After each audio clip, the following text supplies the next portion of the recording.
Hello friends, I am Urmila Salunkhe.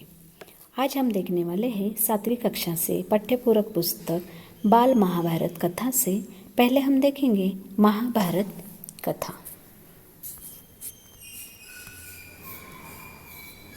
Mahabharat की कथा महर्षि पराशर के कीर्तिमान पुत्र वेद व्यास की देन है। व्यास जी ने महाभारत की यह कथा सबसे पहले अपने पुत्र शुकदेव को कंठस्थ कराई थी। कंठस्थ यानी बाय हार्ट, मतलब उनको सुनाकर फिर से उनको क्या करना है, सुनकर वहीं उसको याद करके बताना है और बाद में अपने दूसरे शिष्यों को। मानव जाति में महाभारत की कथा का प्रसार महर्षि वैशंपायन के द्वारा हुआ। वैशंपायन व्यास जी के प्रमुख शिष्य थे। ऐसे माना जाता है कि महाराजा परीक्षित के पुत्र जनमेजय ने एक बड़ा यज्ञ किया। इस महायज्ञ में सुप्रसिद्ध पौराणिक सूत जी भी मौजूद थे। सूत जी ने समस्त ऋषियों की एक सभा बुलाई। महर्षि शौनक इस सभा के अध्यक्ष हुए।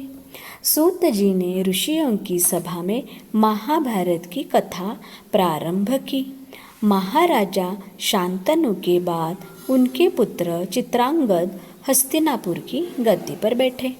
उनकी अकाल मृत्यु हो जाने पर उनके भाई विचित्रवीर्य राजा हुए। उनके 2 पुत्र हुए, धूर्तराष्ट्र और पांडु। बड़े बेटे धूर्तराष्ट्र जन्म से ही अंधे थे, इसलिए उस समय की नीति के अनुसार पांडु को गद्दी पर बैठाया गया। पांडु ने कई वर्षों तक राज्य किया। उनकी 2 रानियां थीं, कुंती और माद्री। कुछ समय राज्य करने के बाद पांडु अपने किसी अपराध के प्रायश्चित्त के लिए तपस्या करने जंगल में गए। उनकी दोनों रानियां भी उनके साथ ही गई।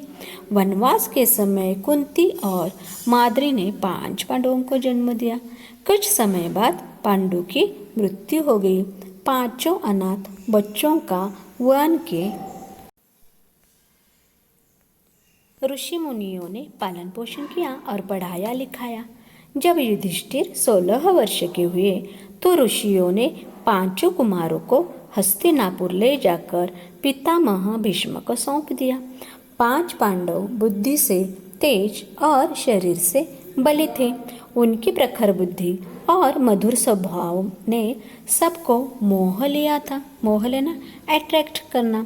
यह देखकर धूर्तराष्ट्र के पुत्र कौरव उनसे जलने लगे और उन्होंने पांडवों को तरह तरह से कष्ट पहुंचाना शुरू किया। दिन पर दिन कौरवों और पांडवों के बीच वैर भाव बढ़ता गया। वैर भाव यानी दुश्मनी।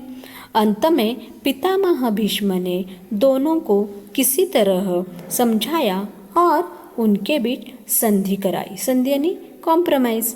भीष्म के आदेशानुसार कुरु राज्य के 2 हिस्से किए गए।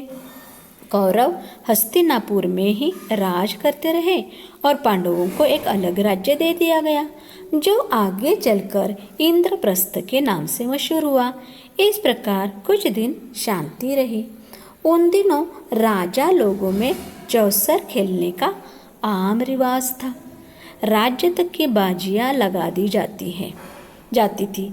इस रिवाज के मुताबिक एक बार पांडवों और कौरवों ने चौपड़ खेला। चौसर यानी चौपड़, जैसे हम कैसे, आपको पता है, आप लोग लूडो खेलते हो, उसी टाइप से ही कौरवों की तरफ से कुटिल शकुनी खेला। कुटिल मतलब कपटी।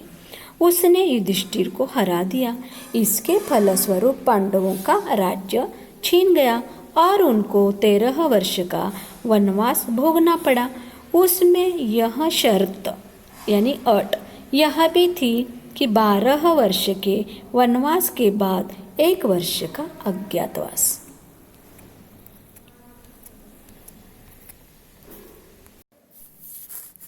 अज्ञातवास करना होगा। उसके बाद उनका राज्य उन्हें लौटा दिया जाएगा।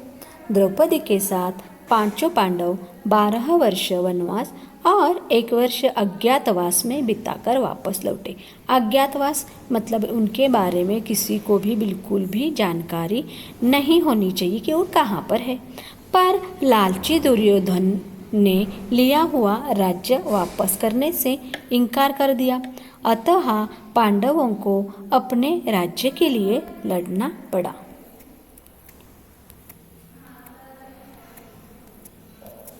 युद्ध में सारे कौरव मारे गए।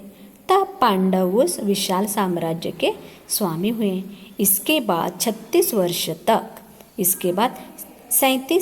वर्ष तक पांडवों ने राज्य किया और फिर अपने पोते परीक्षित को राज्य देकर द्रौपदी के साथ तपस्या करने हिमालय चले गए। संक्षेप में यही महाभारत की कथा है।